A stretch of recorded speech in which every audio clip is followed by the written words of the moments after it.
All right, improvising as I go. I decided against chainsaw milling some big logs for a base. The whole contraption is going to be heavy enough. I decided to use my abundance of 4x4s from a salvage project, get them dug in, leveled, straight leveled, and they're a little bit wider.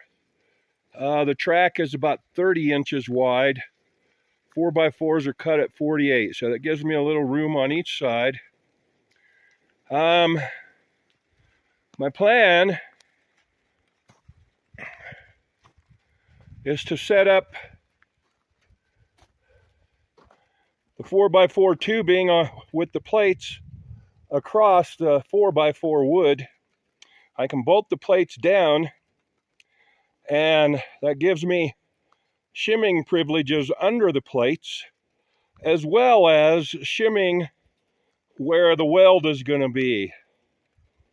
So I can get things real nice and straight. I got a couple of adjustment points once I get the 4x4 undercarriage dug in. Raining a little bit right now, so I figured I'd take a break and do a video. And the rain is a good thing down here, because right now it's dusty as heck. Anyway, Grandpa's homestead video channel, making progress.